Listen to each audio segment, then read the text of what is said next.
Hello everybody, welcome to my channel. This is Professor Ivneet. So today I am going to teach you what is the importance, advantages and disadvantages of market segmentation. जो लोग आज पहली बार मेरे channel पे आए हैं, मैं उनको बता दूं कि मैंने इससे पहले मार्केटिंग मैनेजमेंट की बहुत सी वीडियोस बनाई हैं. अगर आप लोगों ने वो वीडियोस नहीं देखी हैं तो मैं उन सब वीडियोस की प्लेलिस्ट का लिंक ऊपर आई बटन, नीचे डिस्क्रिप्शन बॉक्स और पिन कमेंट्स में दे दूंगी, तो आप लोग देख लीजिएगा. और हाँ, मेरा व्हाट्सअप चैनल भी ज्वाइन कर लीजिए, उसका लिंक भी आपको डिस्क्रिप्शन बॉक्स में मिल जाएगा. So without any further delay let's get started. अब देखो, मार्केट सेगमेंटेशन क्या होता है, ये मैंने एक वीडियो बनाई है जिसमें मैंने पूरा बता रखा है कि मार्केट सेगमेंटेशन क्या होता है, किसके बेस पे हम मार्केट को सेगमेंट करते हैं. ओके, अब इसकी इंपॉर्टेंस क्या है. तो देखो, सबसे पहले आपको थोड़ा बहुत मैं बता देती हूँ. मार्केट सेगमेंटेशन का मतलब होता है कि हम मार्केट को अलग अलग सेगमेंट में, अलग अलग पार्ट्स में डिवाइड कर देते हैं और उनको उनकी नीड्स के अकॉर्डिंग ही प्रोडक्ट बना के देते हैं. तो ये होता है मार्केट सेगमेंटेशन. ओके, अब इसकी इंपॉर्टेंस क्या है, क्यों जरूरी है ये, नीड एंड इंपॉर्टेंस जब आए तो आप यही लिखेंगे. It helps to identify the customer needs. Market segmentation ये बताता है कि अलग अलग तरह के कस्टमर ग्रुप जो हैं वो क्या चाहते हैं. ओके, उसकी मदद से ही हमें पता चलता है कि कितने तरह के कस्टमर है और हर कस्टमर की क्या डिमांड है. तो कंपनीज क्या करती हैं, वो प्रोडक्ट जो है वो उनकी नीड्स के अकॉर्डिंग ही बनाती है. तो मार्केट सेगमेंटेशन की हेल्प से कस्टमर की नीड्स को आइडेंटिफाई किया जा सकता है और उनके अकॉर्डिंग प्रोडक्ट्स बनाए जा सकते हैं. जैसे कि टीनेजर्स को जो है वो ट्रेंडी क्लोथ्स अच्छे लगते हैं, वो ज़्यादा खरीदते हैं. टीनेजर्स जो कि प्रोफेशनल्स होते हैं, उनको फॉर्मल वियर, जो प्रोफेशनल जो किसी काम में होते हैं, किसी सर्विस में होते हैं, वो फॉर्मल वियर को ज़्यादा प्रेफरेंस देते हैं. ओके, तो कंपनीज क्या करती हैं, उन्हीं के अकॉर्डिंग उनको चीज़ें देती हैं अगर वो मार्केट सेगमेंटेशन करती है. Then next is improves the market effectiveness. अब जो मार्केट सेगमेंटेशन की हेल्प से क्या होता है, मार्केट इफेक्टिवनेस हो जाती है. अब इससे क्या होता है, देखो ये कैसे होता है कि जो मार्केट सेगमेंटेशन है वो फोकस करती है एक पर्टिकुलर सेगमेंट पे. मींस वो प्रोडक्ट जो है एक पर्टिकुलर सेगमेंट के अकॉर्डिंग बनाती है, पर्टिकुलर कस्टमर के अकॉर्डिंग बनाती है. तो जो इससे क्या होता है, फोकस्ड मार्केटिंग हो जाती है और वो ज्यादा रेलेवेंट और इम्पैक्टफुल होती है. तो इससे जो है मार्केट की इफेक्टिवनेस इंक्रीज होती है. जैसे कि गेमिंग फोन्स जो होते हैं वो यंग अडल्ट्स को प्रमोट किए जाते हैं, क्योंकि जो यंग अडल्ट्स होते हैं उनको ही गेमिंग का ज़्यादा शौक होता है, एजेड लोगों को गेमिंग का शौक नहीं होता है. तो जो है वो उन्हीं के लिए वो प्रोडक्ट बना गया है. जो गेमिंग फोन्स हैं वो ज़्यादातर अडल्ट्स, यंग अडल्ट्स के लिए ही वो प्रोडक्ट बना है, तो उन्हीं को ही प्रमोट किया जाता है, सीनियर्स को नहीं किया जाता. Okay, then next is enhances the customer satisfaction. Obviously अगर आप प्रोडक्ट जो है वो कस्टमर की नीड्स के अकॉर्डिंग बनाओगे तो ऑटोमेटिकली वो सेटिस्फाई तो होगा ही ना. क्योंकि कंपनी जब जो मार्केट सेगमेंटेशन करती है वो क्या करती है, वो पर्सनलाइज्ड प्रोडक्ट बनाती है. मतलब कस्टमर्स की चॉइस के अकॉर्डिंग, उनको क्या चाहिए उसके अकॉर्डिंग प्रोडक्ट्स बनाती है, जिससे कि जो कस्टमर है वो खुश हो जाते हैं और वो लॉयल कस्टमर बन जाते हैं कि हमें इस कंपनी का प्रोडक्ट खरीद के सेटिस्फैक्शन मिलती है, क्योंकि ये हमारी नीड्स के अकॉर्डिंग प्रोडक्ट बनाते हैं. जैसे कि अगर कोई रेस्टोरेंट्स है वो वेज ऑप्शन भी ऑफर कर रहा है, नॉन वेज भी ऑफर कर रहा है और वीगन ऑप्शन भी दे रहा है. वीगन और वेज में ये डिफरेंस होता है, वीगन जो होते हैं वो डेयरी प्रोडक्ट्स भी नहीं खाते हैं. ओके, जो एनिमल से आते हैं. क्लियर, तो ये डिफरेंस होता है वेज और वीगन में. वेज जो है वो दूध वगैरह कंज्यूम कर लेते हैं. तो जो अगर रेस्टोरेंट इन तीनों ऑप्शंस को दे रहा है तो वो क्या कर रहा है, वो कस्टमर को सेटिस्फाई कर रहा है कि जिसको जो खाना है हम वो चीज उसको ऑफर कर रहे हैं. ओके, तो इससे क्या होता है, कस्टमर की सेटिस्फैक्शन इंक्रीज होती है. Then next is helps in product development. देखो, मार्केट सेगमेंटेशन की हेल्प से प्रोडक्ट भी डेवलप होता है. वो कैसे होता है, कंपनीज वही प्रोडक्ट बनाती है जो एक पर्टिकुलर सेगमेंट को चाहिए, जो एक पर्टिकुलर कंज्यूमर ग्रुप को चाहिए, उन्हीं की नीड्स के अकॉर्डिंग प्रोडक्ट बनते हैं. तो इससे क्या होता है, नए प्रोडक्ट भी डेवलप होते हैं. मींस उनकी नीड्स के अकॉर्डिंग हम चीज बनाते हैं. जैसे कि शुगर फ्री बिस्किट बने, किसके लिए बने, वो डायबिटिक कस्टमर्स के लिए बने. आपको पता है जो मैरी गोल्ड हम बिस्किट आज की डेट में खाते हैं, वो जब स्टार्टिंग में बना था वो डायबिटिक पेशेंट्स के लिए बना था. ओके, लेकिन बाद में जो हेल्थ कॉन्शियस लोग थे उन्होंने भी उसे कंज्यूम करना स्टार्ट किया, कि जो शुगर ज्यादा नहीं लेना चाह रहे थे, तो फिर उसके बाद वो सभी को बेचा गया. Clear. Then next is increase sales and profitability. अब अगर हम मार्केट को अलग अलग सेगमेंट्स में डिवाइड करते हैं, प्रोडक्ट उनको उनके अकॉर्डिंग देते हैं कस्टमर को, तो उससे क्या है, कंपनी की सेल्स भी बढ़ेगी और प्रॉफिटेबिलिटी भी इंक्रीज होगी.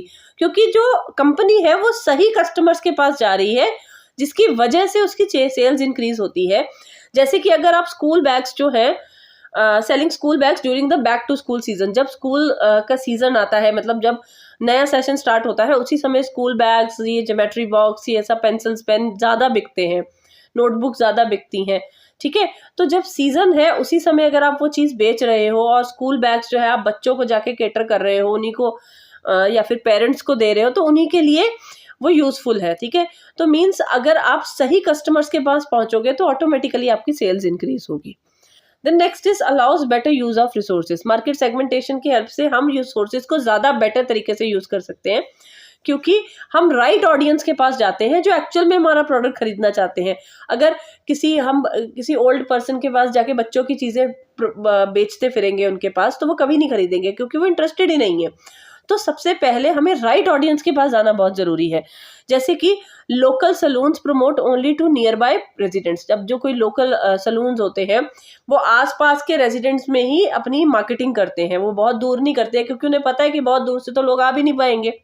ओके, नेक्स्ट इज, अब ये तो थी हमारी इंपॉर्टेंस ऑफ मार्केट सेगमेंटेशन। अब आ जाओ एडवांटेजेस क्या है। यहाँ पे एक वर्ड बेनिफिट्स भी आ सकता है एग्जाम में, अगर बेनिफिट्स आ गया तो वही चीज है, कंफ्यूज नहीं होना है। बेनिफिट्स या फिर एडवांटेज ऑफ मार्केट सेगमेंटेशन, इसके फायदे क्या है, तो ये आप हमें इंपॉर्टेंस के साथ मिलता जुलता ही आपको लगेगा। First is better customer understanding. देखो, मार्केट सेगमेंटेशन, अगर कंपनी मार्केट सेगमेंट करती है और उसी के अकॉर्डिंग प्रोडक्ट बनाती है, तो उसे कंपनी को कस्टमर के बारे में ज्यादा पता लगता है। It help the businesses understand different customer needs. उनको पता चलता है कि कस्टमर की क्या नीड्स है और वो क्या प्रेफर कर रहे हैं, प्रोडक्ट उसी के अकॉर्डिंग उनको दो, तभी हमारी सेल्स और प्रॉफिट इंक्रीज होगा। जैसे कि एक शू कंपनी है, उसने ये चीज अंडरस्टैंड करी कि एथलीट्स को अलग तरह के शूज चाहिए और ऑफिस गोअर्स को अलग चाहिए, कैजुअल शूज अलग चाहिए, वॉकिंग के लिए उनको अलग चाहिए, रनिंग के लिए अलग चाहिए। तो इसी अकॉर्डिंग उन्होंने प्रोडक्ट बनाए ताकि उनकी सेल्स इंक्रीज हो सके। Next is focused marketing efforts. Okay, तो वो क्या करते हैं, वो मार्केट को सारा डिवाइड कर देते हैं और प्रोडक्ट्स उन्हीं के अकॉर्डिंग बनाते हैं। तो इससे क्या है, उनका कंपनी का टाइम बचता है, पैसा बचता है, और message on the most relevant group. अब जैसे, अब beauty brand targets only teenage girls for acne control products. अब जो एक्ने की प्रॉब्लम होती है ज्यादातर टीनेज में होती है, तो ब्यूटी ब्रांड जो है, जो एक्ने के रिगार्डिंग कोई प्रोडक्ट बना रहे हैं, एक्ने की कोई क्रीम बना रहे हैं एंटी एक्ने, तो वो उन्हीं को टारगेट करेंगे। अगर वो जाके बुढ़ों को टारगेट करेंगे तो वो उनका जो प्रोडक्ट है वो सेल नहीं होगा। Then next is higher customer satisfaction. Automatically अगर आप प्रोडक्ट्स जो है कस्टमर की चॉइस के अकॉर्डिंग बना रहे हो, तो कस्टमर ऑटोमेटिकली सेटिस्फाई होगा, क्योंकि आप प्रोडक्ट को चेंज करके उनके नीड्स के अकॉर्डिंग उनको दे रहे हो। जैसे कि offering low calorie snack for the health conscious buyers. जैसे कि जो हेल्थ कॉन्शियस लोग होते हैं, अगर आप उनको लो कैलोरी वाला स्नैक दे रहे हो, कम मीठे वाला बिस्किट दे रहे हो, तो वो उसको खरीदेंगे ही। उससे कस्टमर को सेटिस्फेक्शन होगी कि मैंने कम शुगर खाई है या फिर लो कैलोरी वाला स्नैक लिया है। आज की डेट में लोग बहुत हेल्थ कॉन्शियस है। Next is improved sales and profit. Automatically अगर आप मार्केट को सेगमेंट करोगे, कस्टमर को उसकी चॉइस और नीड्स के अकॉर्डिंग उनको प्रोडक्ट दोगे, तो ऑटोमेटिकली वो सेटिस्फाई होंगे। इससे कंपनी की सेल्स इंक्रीज होगी और उनके प्रॉफिट्स भी इंक्रीज होंगे। जब कस्टमर्स को लगता है कि उन्हें अंडरस्टैंड किया जा रहा है, उनके अकॉर्डिंग चीजें बन रही हैं, तो ऑटोमेटिकली वो चीज को खरीदेंगे। जैसे कि selling winter clothes in the cold region leads to higher sales. अगर ठंडी जगह पे जाके आप सर्दियों के कपड़े बेचोगे, विंटर क्लोथ्स बेचोगे, वुलन क्लोथ्स बेचोगे, तो ऑटोमेटिकली वो वहां बिकेंगे। अब अगर आप साउथ में जाके, साउथ में ज्यादातर ठंडा कम होता है, गर्मी रहती है, नॉर्मली बहुत कम होता है वहां पे जाके आप बहुत ठंडे क्लोथ्स बेच रहे हो, जो बहुत विंटर क्लोथ्स बेच रहे हो, वुलन क्लोथ्स बेच रहे हो, तो उसके चांसेस कम होते हैं, सेल्स होने के चांसेस कम होते हैं। ओके, तो आपको ऐसी जगह पे ही जाना है जैसा आपका प्रोडक्ट है, ताकि आपकी सेल्स इंक्रीज हो सके। Next is efficient use of resources. It reduces wastage of resources. हम क्या करते हैं, जो कंपनी क्या करती हैं, वो सिर्फ उन्हीं को ही बेचती है जो खरीदना चाहते हैं, जो प्रोडक्ट उनके लिए है। ओके, वो उनको प्रमोट नहीं करती है प्रोडक्ट जो इंटरेस्टेड ही नहीं है। जैसे कि एक लोकल कोचिंग सेंटर है, वो सिर्फ नियर नेबरहुड में ही एडवर्टीजमेंट देगा। अब लोकल कोचिंग सेंटर जो है वो बहुत दूर एडवर्टीजमेंट नहीं देगा, क्योंकि उनको पता है इतनी दूर से तो लोग आएंगे भी नहीं, तो वो आसपास के एरिया में ही मार्केट करता है। क्योंकि अगर वो और कहीं मार्केटिंग करेगा तो एक तो लोग नहीं आएंगे, लेकिन उनका मार्केटिंग का खर्चा तो हो जाएगा ना। तो इससे क्या होता है, वो दूर नहीं करेगा और वो अपने रिसोर्सेज को वेस्ट होने से बचा लेगा। Next is stronger market position. देखो, मार्केट सेगमेंटेशन की हेल्प से बिजनेस जो है वो अपनी पोजीशन को, जो मार्केट में उनकी पोजीशन है उसे और स्ट्रांग कर सकता है। बिल्ड अ स्ट्रांग आइडेंटिटी, वो एक पर्टिकुलर सेगमेंट में अपनी एक पहचान बना सकती है, बिजनेस पहचान बना सकता है। For example, a brand known for the cruelty free, अब एक कोई ब्रांड है जो क्रुएल्टी फ्री प्रोडक्ट बनाता है, वीगन मेकअप बनाता है, कि मीन्स ये वीगन मेकअप है, जो लोग वीगन है उनको बहुत अच्छा लगेगा वो प्रोडक्ट लेने के लिए, या फिर लोगों को लगता है ना कि हमारे प्रोडक्ट्स ऐसे होने चाहिए मेकअप जो क्रुएल्टी फ्री हो, जो किसी को किसी एनिमल का नुकसान ना हुआ हो उस प्रोडक्ट को बनने के लिए। तो वो उन कस्टमर्स की लॉयल्टी को अर्न कर लेती है वो कंपनी जो इको कॉन्शियस बायर्स है, मतलब जो उस चीज के रिगार्डिंग कॉन्शियस है कि मुझे ऐसे मेकअप प्रोडक्ट यूज करने हैं जो क्रुएल्टी फ्री है, जो वीगन मेकअप है। तो अगर हमें पता चलेगा ऐसा कोई ब्रांड है तो हम उसी की तरफ मूव करेंगे, क्योंकि हम इको कॉन्शियस है। अगर हम नहीं है तो हमें कोई फर्क नहीं पड़ता है, ठीक है। तो कंपनी का उस फील्ड में, उस सेगमेंट में एक मार्केट पोजीशन स्ट्रांग हो जाती है। Next is better product development, की हमने इंपॉर्टेंस में भी पढ़ा था कि देखो, अगर आप मार्केट को समझते हो, उनकी सेगमेंट को समझते हो, लोगों की, कस्टमर्स की चॉइस और उसकी नीड्स को समझते हो, तो आप प्रोडक्ट उसी के अकॉर्डिंग बनाओगे। तो आप देखोगे कि अब मार्केट में क्या डिमांड है, लोग क्या चाह रहे हैं, तो उससे क्या होता है कि आप प्रोडक्ट को ज्यादा अच्छे से बना पाओगे उनकी नीड्स को देखते हुए। जैसे कि एक मोबाइल कंपनी है, वो launching basic phones for seniors के लिए वो बेसिक फोन लॉन्च करती है, स्मार्टफोन्स जो है यूथ के लिए लॉन्च करती है। जबकि आज की डेट में तो देखो स्मार्टफोन्स हर कोई लेना चाहता है, लेकिन जो बेसिक फोन्स हैं, देखो जो ओल्ड लोग होते हैं, कई लोग ऐसे होते हैं जो बहुत बुढ़े होते हैं, उनको सिर्फ फोन सुनना ही होता है, तो उनके लिए वो स्मार्टफोन की उनको जरूरत नहीं होती है। तो कंपनी ने भी क्या कर रखा है, वो कस्टमर्स के अकॉर्डिंग प्रोडक्ट को डेवलप करती है। अब तो ये तो थे हमारे एडवांटेजेस, अब आ जाओ लिमिटेशंस या फिर डिसएडवांटेजेस क्या है मार्केट सेगमेंटेशन के। अब डिसएडवांटेजेस नहीं कह सकते हम, इसे लिमिटेशन कह सकते हैं। जैसे कि high cost of marketing and production. देखो, अगर आप हर सेगमेंट के लिए अलग प्रोडक्ट बनाओगे ना, तो ऑटोमेटिकली आपको अलग प्रोडक्शन सेटअप करना पड़ेगा, और साथ के साथ आपको अलग मार्केटिंग कैंपेन चलाने पड़ेंगे ताकि लोगों को आप बता सको। For example, Coca Cola offers multiple variants. अब कोको कोला डाइट कोक भी बनाता है, कोक जीरो भी बनाता है, तो हर एक के लिए उनको अलग एडवर्टाइजिंग और अलग पैकेजिंग चाहिए। तो उससे क्या होता है, कंपनी का खर्चा बढ़ जाता है। Next is smaller market size पर सेगमेंट। अब अगर आप एक ही सेगमेंट को केटर कर रहे हो, क्लियर, जब मैंने टारगेट मार्केटिंग स्ट्रेटेजीज कराई थी तो उसमें मैंने बताया था, निश मार्केटिंग कराई थी, कि अगर आप निश सेगमेंट को केटर करें, निश होता है कि एक पर्टिकुलर पूरी मार्केट में सिर्फ आप एक ही एरिया, एक ही सेगमेंट के कस्टमर्स को ही केटर कर रहे हो और उन्हीं के लिए आप चीजें बना रहे हो, ठीक है। तो उस केस में क्या होता है, आपका मार्केट साइज लिमिटेड हो जाता है। जैसे कि नाइकी फ्लाई एस शूज है, ये सिर्फ उन लोगों के लिए है जो डिसेबिलिटीज के शिकार है, ठीक है। तो अब हर कोई तो डिसेबिलिटी का शिकार नहीं है ना, डिसेबिलिटी जिनको प्रॉब्लम है, ठीक है। तो उस केस में क्या है कि वो सिर्फ एक स्मॉल ग्रुप को कैटर कर रहे हैं, एक छोटे ग्रुप को, क्लियर। तो उससे क्या होता है, आपका प्रॉफिट लिमिट हो जाता है कि आप बहुत ज्यादा नहीं बढ़ा सकते, क्योंकि आपने उन्हीं के लिए प्रोडक्ट बनाया है, उसका यूज दूसरे लोगों को नहीं होगा। Next is difficulty in identifying the right segment. अब कई बार कंपनीज जो है वो यही डिसाइड नहीं कर पाती कि हमें सही सेगमेंट किस में हमें बनाना है, कौन से प्रोडक्ट बनाना है।